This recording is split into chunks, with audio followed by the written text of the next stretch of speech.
Hello, everyone. Welcome to another episode of eXhuming the X-Files here on the Outpost Unknown YouTube channel. If you enjoy the X-Files, and if you enjoy what would you call it, Scolder and Mully, Scully hit and Mully doing stuff. hit that like and subscribe because we are here every Friday going through the entire season. We are almost to the halfway point of the entire series. We're closing in, but right now we're on episode 103, episode 6 of season 3. It's called Christmas Carol, directed by Peter Markle and written by Vince Gilligan, Frank Spotnitz, and John Shaban. Now, this is part 1 of a 2-part episode. This one pretty much Scully only in this. I think Mulder's in it for one quick scene trying to answer a phone, and he looks like a pirate, like he's wearing a pirate thing or something. It's weird. I don't know. We'll get there. Did you have any recollection of this episode or this storyline from when you were a kid? Both of these, yes, but I didn't remember everything about it. Just the Scully heavy stuff in this first episode, I did Yeah. remember a bit. Yeah. This was one of those ones where I didn't remember it when I started watching it, but then as I was going through, I was like, oh yeah, okay, the little girl and like all of this stuff, because I think this becomes a major thing going forward in this season. So it started coming back to me. But yeah, let's talk about Christmas Carol. What's this one all about? I could tell you that once it started up and I saw that this was a continuation episode, and then I started getting into it, and it started revealing itself. It's like, I'm enjoying this, but I started dreading it at the same time. And it's because some of these story heavy, really good 2-part episodes, really the only episode that's really super good is the first one. And the second one is just so disconnected from the Oh first yeah, one that it's like I started watching this like this. They better not do this shit to me again. Like, come on, it's season 5 by now. Get your shit okay, together. And so I went into it kind of hoping. yeah, Starts out with they're at a San Diego naval base, and some pregnant woman who we've never seen before is assembling a manger for Christmas. And the entire Scully family all bust into the door at the same time. They're apparently hanging out at her brother, or Scully's brother and sister-in-law's house. And she looks around and she's like, is this the I think they needed to say, because they've used this house in Scully flashbacks before. It's like, is this the house that I grew up in? And it yeah. was just a throwaway line, like, no, they just make all the houses the same. We Yeah, didn't she's like, need it it. looks exactly like the house we grew up in. It was a pointless throwaway line for the nerds on the website or on their message board to be like, you use the same house again. Like, nobody's that smart in the audience. So Scully, while everybody else goes out to do something else, the phone starts ringing, and Scully decides to pick it up because nobody else is going to pick it up. As soon as she picks it up, she hears this, Dana, she needs you. Go to her. And she's like, okay. And then she asks the FBI to backtrace a call and ends up like leaving Christmas to run down this house that she got this phone call from. It's full of police everywhere. The cop that immediately greets her just starts throwing the weight of his penis around. Yeah, Like, no, this is my crime scene. Get the fuck out of here. And he says, she's being nice. She's being respectful. And she's like, I just need you to tell me what happened. So they take her upstairs and they find a suicide in a tub. And it was weird. She goes outside. Her brother is waiting there for her. He's like, what's going on? He's like, somebody told me to come here, and whoever told me sounded exactly like Melissa, her dead sister. yeah, And then we get the title screen. yeah. This was to me a really cool opening. I kind of was hoping that at some point we would just get another Scully focused episode. I think the last Scully focused episode we had was like her weird tattoo orgasm episode. Um, Mm. that look. So I like we've discussed, like Gillian Anderson is the actor on this show, Oh, right? And so she's carrying the show on her back most of yeah, it. yeah, and so I'm like, okay, this was actually an intriguing premise and setup to me, and I was like, man, I hope that they don't ruin this with Mulder showing up, cracking stupid jokes at her expense as she's having all this sort of heavy weight, the serious thing, and Sure enough, they luckily they don't. don't. They don't, which made me happy. They don't.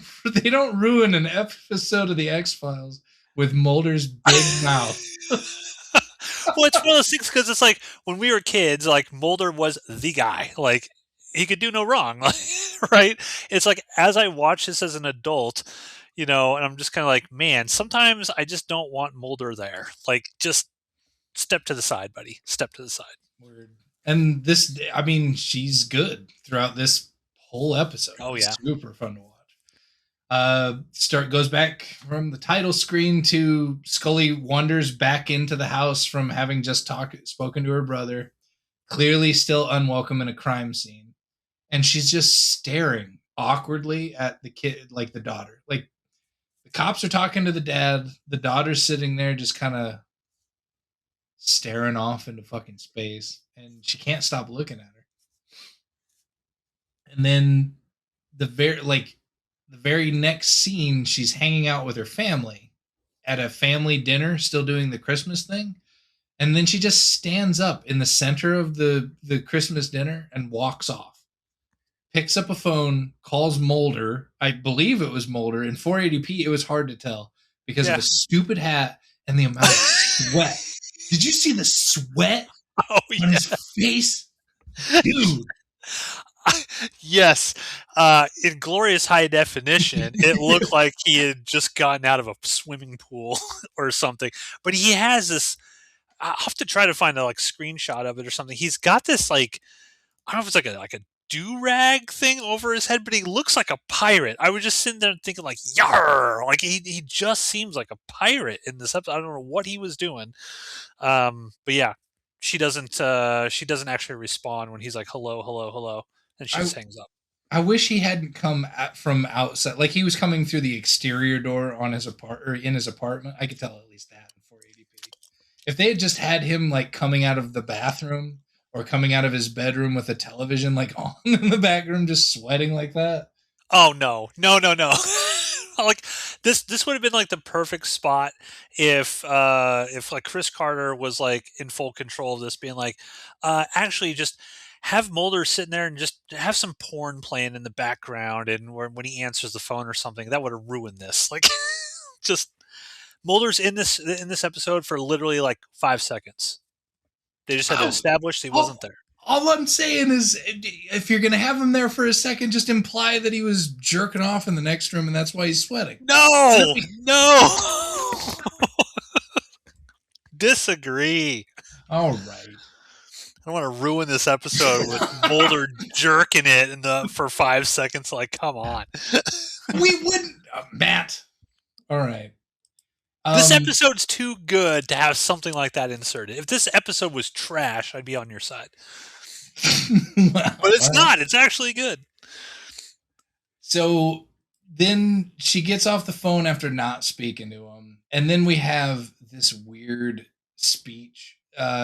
They go back and sit down at the table. The heavily pregnant in-law gal stands up and she has this real bizarre, speech about wanting more kids and that she feels that her life was basically had no purpose and no point until she got knocked up.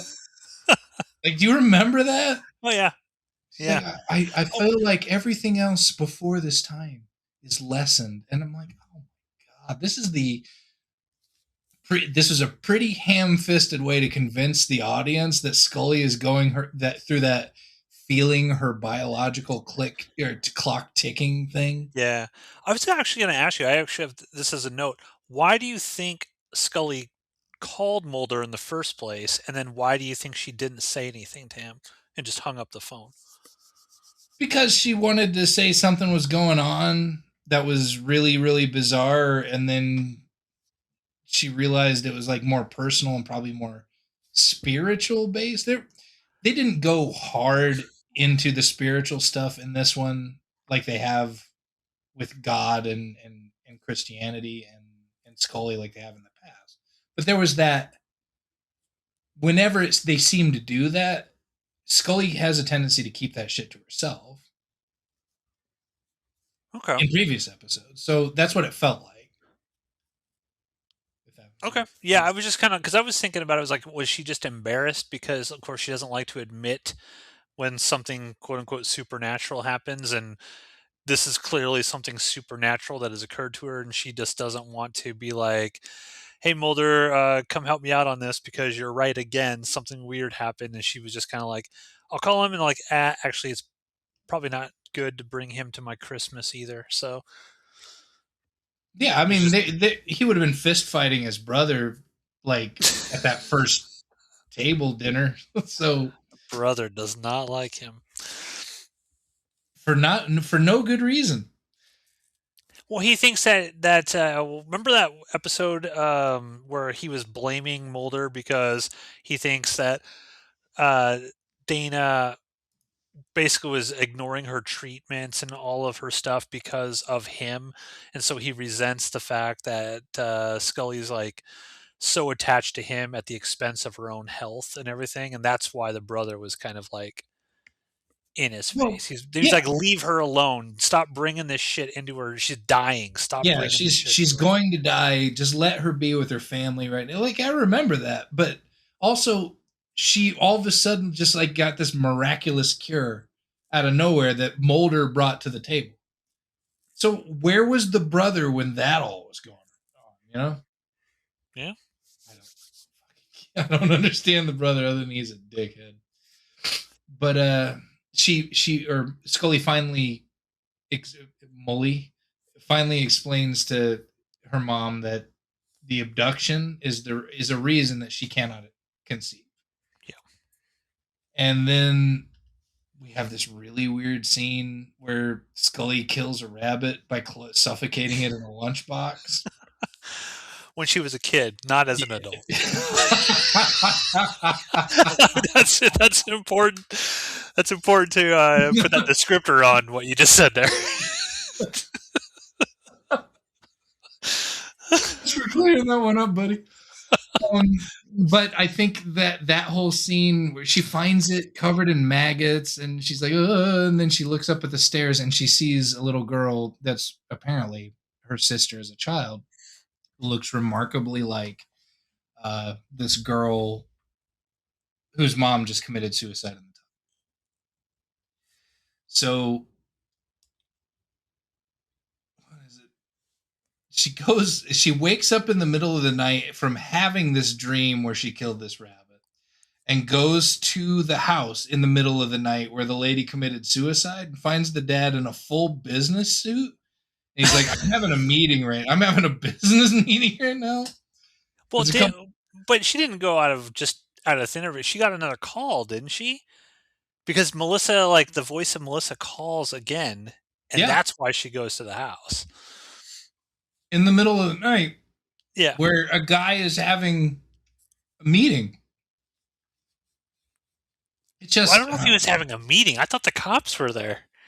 no, just the dad answers the door and the they the alien bounty hunters. Spoiler alert. Oh, okay. In Yeah, yeah. suits are standing there talking to him in the next room, and he's like, "I have an important meeting right now. I can't deal with this." Like, who has a business meeting at 2 in the morning? They're doing coke, but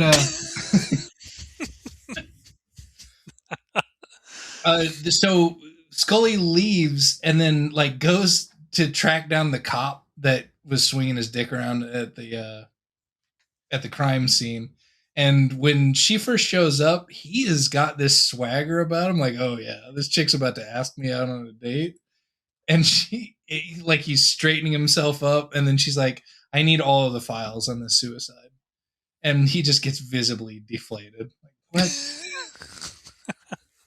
It was a suicide, and she gives him enough reason to believe that it's not. Um, she takes a picture of her sister from 1966, compares it to the little girl, finds from a database that Frohickey didn't have to hack that this daughter was adopted. She's just what if Scully can just do this? Why do you need Frohickey? Yeah. Well, we'll get there. That's in the next episode. Yeah, Yeah, spoilers, we'll get but there. yeah. So she thinks that maybe her sister gave up a child 3 years ago. Um, they have this weird dream of an open casket funeral where Scully is a kid, and as she starts approaching the casket, like it starts running over with tub water and blood, and then they hover the camera over the top of it, and it's this lady who had slit her wrist, completely submerged. And I'm looking at it and I'm like, that's a live person. That wasn't a dummy. But they have in 480p, whatever they were plugging her nose up with so that she wouldn't leak air bubbles while she was underneath the water looked fucking gross. It looked like big old boogers. Just, ugh. It was a cool shot, and because they have like all these like little flowers on top of the water, like when she's submerged under there, and I was just like, I wonder how long she had to hold her breath while they got the shot. That was all I could think of. Filmmaker. How long could I keep Jeremy under the water? Yeah, that's the thought you were having. How long could I convince somebody to stay completely submerged, not moving? Not how long did she go? How long could I make something? You're sick. So the brother wakes Scully up from this dream and basically is begging her to spend time with their family. He's like, "You're on vacation. What are you doing?" And she just brushes him off, visits the cops, and convinces him to do an autopsy that she in turn does herself. Yeah. They blamed, or they said that the only thing that they found in the toxicology screening of the corpse was that she was taking some sort of newfangled pill for that relaxes you for migraines or something. They found pill casings next to the tub. They found the pill packages in her purse. She cuts open the stomach. She finds a bunch of food. She does not find any pills. And she also finds a prick in the heel that she convinces the coroner and by extension this cop. It's like, you have enough to open up a murder investigation here. By the way, that coroner, that old, like 90-year-old coroner guy, worst actor in this entire episode. What do you think it was, Scully? What do you think? Oh, I hated that guy. He was terrible. He should be ashamed of his performance. I think you dislike old people, man. Well, I mean, I wouldn't go that far. Man. I like John Carpenter. He's real old, Jeremy. He's real old. He sounds like he's about to die. Like every time I hear him, John, it's like, is this the day that John Carpenter dies? He sounds rough. You've worshipped him when he was young, and he continued doing so into his old age. If you just bumped into John Carpenter on the street having no idea who he was, you gonna think about lighting a J up with him and playing some video games? Probably not. Okay.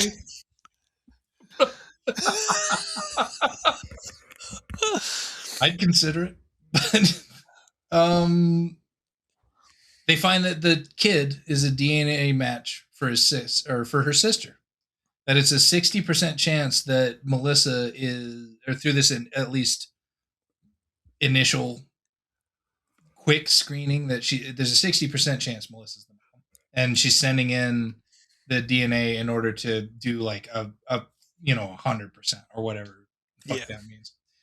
And so she presents this to Scully's mom, and Scully's mom is like, "You're so you're stupid." Like in the face of a DNA test, she just wants her to listen real hard. It's like, no, that's impossible for no reason. But well, I think the mom is essentially like, she can't believe it because she's like, "What? My daughter would tell me if she had a grandchild." And you're sitting here telling me that, like, I can understand the mom's perspective. Like, wait a minute, you're telling me that your sister, my daughter, had a grandchild and never told anybody about it. You're just dropping that bomb on me right now over fucking Christmas. I'm gonna give the mom a little grace on that one. You know what, Matt? You and I, Cold-hearted bastard. we is it just our entire generation of kids from our age, our parents, all just in denial about everything that we ever bring up from their past? Like, is that what we're just doing here? We're just excusing it. She had DNA paperwork. She's a doctor and a fucking scientist. Like, she wasn't coming off as just crazy. This is it's like, Mom, this is real. And she's just like, no. But there's a whole subplot going on here as well, where the whole family thinks that she's a little like kooky because she can't have kids, and that she's projecting all of this stuff because she's, mentally messed up because she can't have kids. So there's all that background going on. I'm just saying, Jeremy. I'm just saying, if it's Christmas and somebody's like, "Hey, look at these two little transparent sheets. These things line up here. See, boom, your daughter had a grandkid. Never told you about it. What do you think about that?" I'd be like, "I'm a little skeptical." I'm a little skeptical. Okay, if some little dude scientist showed up on my front doorstep on Christmas and started saying that in that voice you just used, yeah. If it were my, scientist, FBI doctor daughter, I might, listen. She listened and she became skeptical. And immediately shut that shit down. Yes. Okay, so no, there's a hard line there that the mom's saying. It's like, you're just full of it. You're just crazy. Your vagina is making you crazy, and you should have had a kid. I'm sorry you can't have a kid, but no. I hate that trope. Every television, this shit was in Friends. It might have been in Millennium if there were a woman in it. Like, every show did this woman's biological clock. Yeah. And we also, this episode, I wrote a note here, is like, this episode is kind of about closure we never got for Dana's sister. And then also, and also kind of the origin story of the cross necklace. Yeah. Because we got that scene where the two daughters, like, early opening up gifts in Christmas, which, did you, like, if your parents woke up at 3 a.m., 3:30 a.m. and saw you fixing to tear into your presents, like, would that have been okay at your household? 100%. Yes. Like my mom was a big, like, she'd have a whole bunch of presents under the Christmas tree, and it'd be like Christmas Eve. I'm like, "Yeah, Mom, can we open some presents now?" And she'd be like, "Yeah, sure, open those 3." And then, like, the next morning, it'll be like 4 o'clock in the morning. I'm wide awake and I'm down there, and I just turn on the television so it wakes her up because she can hear the television on. All right, I guess we're starting Christmas. So 100%. Now, if we would have been, like, poking around them and shaking them and stuff, they all would have been taken away. Oh, Christmas would have been stolen. well, that's the saddest thing in this whole episode is what you just said, Jeremy. I feel bad for you now. I thought it was normal. So, after confronting the daughter's treatment regimen doctor, he confirms that the dad was using the drug for his migraines, but he was taking it intravenously. And so that's enough evidence for the dad to go get arrested. As they're packing the daughter up, Scully gives the little girl the cross necklace. They're hanging out at the family party, like the actual Christmas day, I guess, and they just invite a bunch of people over. And Dana is, like, dressed up for it, but she's just sitting there forlorn as fuck, just staring off, 1,000-yard stare. The brother has the good grace to come over and, like, "Hey, can you help me out with something in the kitchen?" And then walks over to this punch bowl and just starts, like I wrote, he just starts ladling a bunch of cum into a glass. I don't know what you were watching in 480p. It was thick. It was creamy. And then the brother just starts talking shit about what Dana is doing at any given time. And I'm like, it's like her brother is always naysaying what Dana is doing. Oh yeah. Oh yeah. Thankfully, that uncomfortable scene where he's just dressing her down for not being a part of this family comes. And she picks up the phone because it's for Dana. And it's like, oh, the husband just confessed. But for no reason, Scully doesn't believe it. So she's going to go down to county lockup and she's going to see it for herself. And so she bails on the Christmas party and the family again to go down to county. She sees the two guys that he was having a business meeting with earlier, like leaving the county prison gate, and she gets out of her car and half-heartedly chases them for a minute. She asks who they were, that they were lawyers. They were there for 15 minutes, and all of a sudden she knows something's wrong. So they go to the cell.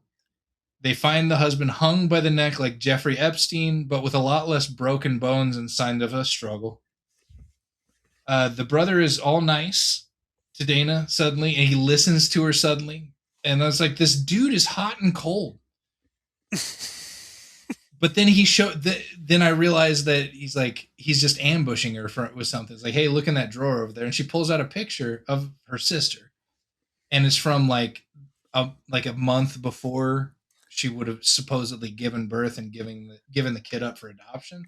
And she's just, thin herself, basically hot. Too bad she's dead.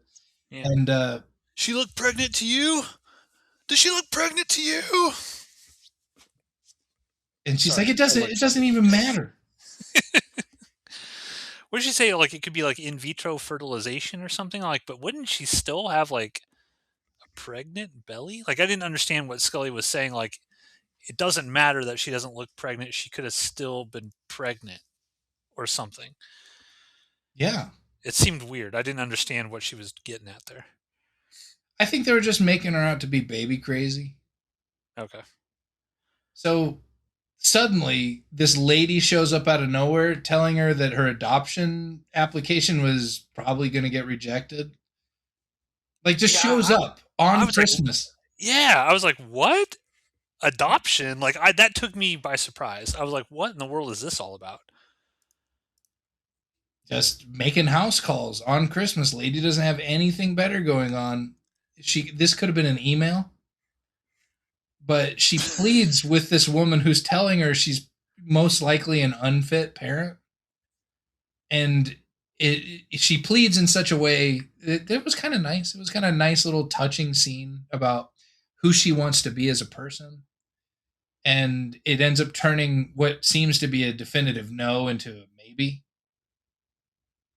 Yeah. And then she gets a mail delivery on Christmas, certified mail. She opens it up. It's from the DNA clinic. It's not Melissa's kid. We find out that it's actually Dana's kid. And then we get to be continued. Oh, gosh. What a cliffhanger ending, right? What a cliffhanger. What'd you think of this one? I thought that, or it was, again, we talked about it earlier, a Scully-heavy episode. We get to see her acting chops all the way throughout it. She was far and away the best person in it. She had really good kind of a thing going on with the cop, I thought. There was some chemistry there that I was enjoying that I rarely get between Mulder and Scully. Enjoyed it. I was really looking forward to the next one. Yeah, I like this one a lot. I think the sequence where Scully's talking to the I guess the lady's making the house call on Christmas to say sorry, if we're not going to let you adopt this kid. Like her crying and her basically like emotion about how she was just, like I can basically this adoption lady's like, you're an FBI agent. You're single. You've never been in a long-term relationship in your life. You kind of suck as a woman is basically what this lady was kind of coming across as. It's like, sorry, you suck as a woman. You'll be a horrible mother. We are not going to approve this application.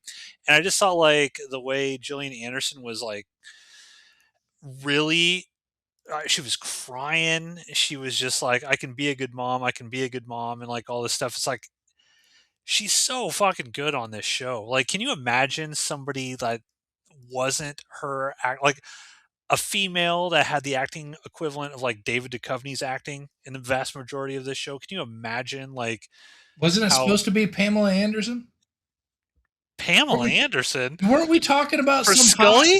No, that was supposed to be cast in her position. Somebody like I swear we talked about that in season one. Did we? I think so. I'm gonna have to go back and look at that. I don't remember Pamela Anderson's name coming up, but I just thought she's so good. Was this the episode? No, no, it's the next episode where Mulder starts getting slappy with people and pulling guns on him. Um, but yeah, I really dug this episode. It was a bit of tonal whiplash from postmodern Prometheus, where you get something that's just kind of goofy and over the top, and it literally ends with Cher dancing with a dude pumping his fists up and down, and then like two-faced babies born of sexual assault to something very heavy and deep. So a little bit of tonal whiplash. I probably would have not put these episodes side by side like that. But overall, I like the Scully centric episodes. I think it's nice to get her to sort of show her chops. And yeah, I was interested to see where this goes. And any other thoughts you have on this one? As always, I'm still dreading the next one because no matter how good this first continued episode is, they always seem to find a way to fuck it up in the second half. That's true. That's true. So, fun facts about Christmas Carol. During the second week of October 1997, David Duchovny was unable to film as he was busy promoting his film Playing God. Did you ever see that movie? Nope. I went and saw that in the theater because David Duchovny was in it. Um, Any good? I I do not remember it being good. I haven't Oh seen it no. since the 90s. I mean, is there a David Duchovny movie that you can think of off the top of your head that's like really good? What is it? California, maybe? Zoolander. He's not like a major component of that though. He's like a guest.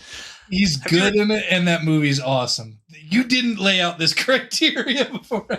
that's true. It's my fault. It's my fault for I not. loved him in Californication. Like that show is just him, and it was awesome. But yeah, that's a Did you ever show. see the movie California with him and Brad Pitt and who was the other lady? The lady who was in Battlestar Galactica. Can't remember her name. Where Brad Pitt's, I think Brad Pitt's kind of like this quasi serial killer in it. Did you ever see that? No, California with a K. Check that out. Find a streaming service that's on. That's a very interesting film. I think it came out before David Duchovny was in the X Files. I think it was one of those sort of hey, I just finished Red Shoe Diaries, and I'm jumping into singing like Brad Pitt, him, and God, what is the name of that lady? I forget. But it's cool. It's cool, kind of like serial killery road trip movie. California. Recommend that. But anyway, he was busy promoting his film Playing God, so the producers decided to spend this week filming a Scully-centric episode. Given that this episode was slated to air in December of that year, writers Vince Gilligan, John Chabon, and Frank Spotnitz initially tried writing a Christmas episode similar to the 1951 film Scrooge, with Dana Scully in place of Alastair Sims Scrooge. However, the three were unable to develop any more ideas, and so they decided to instead feature Scully being visited by earlier versions of her family members herself, resulting in the flashback sequences that pepper the episode. Now, the young actress who had originally been cast to play Emily had severe nosocomophobia. Do you have any idea what that is? no idea. It's fear of hospitals, which was triggered during the filming of Emily. Because the actress could not be calmed down, the show's producers were forced to recast the role and reshoot all footage featuring Emily in Christmas Carol. The show's casting crew eventually replaced her with Laura Dywald, who had previously appeared on an episode of Millennium. Due to the season's hectic shooting schedule, Anderson's double was used in reshot scenes. And casting director Corinne Mays had difficulty casting Scully's 1976 self before executive producer Robert Goodwin proposed using Gillian Anderson's 14-year-old sister Zoe for the role. So that was Gillian Anderson's actual sister. Prop specialist Ken Harlow claimed the biggest challenge in producing the episode was finding Christmas paper from the 1980s for the flashback sequences. After production wrapped, Gillian Anderson was unsatisfied with her acting, stating, quote, "I felt in the end that I was a little low energy, a little too melancholy. It was hard to find the right attitude for Scully in dealing with a child that's apparently hers, to find the right flavor of relationship in her and this disease she's going through, all mixed up with the aspect of the paranormal," unquote. And Anderson also admitted that another issue she had was that Scully, quote, "had no history," unquote, with Emily, and so she was unable to play the kind of attachment I would feel if it were my own daughter Piper, if she were going through the same thing. So interesting that like Gillian Anderson, I guess if you're an actor, actors are always harder on their performances and maybe the audience or even the director sometimes. So I could probably understand why she was just kind of like, ugh, I was kind of all over the place on this, but I thought she acted great in this. Do you feel Yeah, like she's being too hard on herself? I mean, was this what was the sea episode? Beyond the Sea. Beyond the Sea. Was it that episode as far as quality and getting to see the whole of her range? No, but there wasn't the same things that were called for in that episode as this one. I didn't see anything that was hokey. Every time she was on the screen, it was good. Yeah, for sure. I thought it was really, really good. So yeah, part one of a two-parter. As Jeremy mentioned, he's worried about next week's episode, folks, and so hit that like and subscribe. You're gonna want to come back next Friday to find out, was Jeremy's just sort of trepidation and fear of the next episode validated, or did they actually stick the landing at the end of a two-part episode? We shall see. So we'll see you next Friday here on eXhuming the X-Files. Catch you then.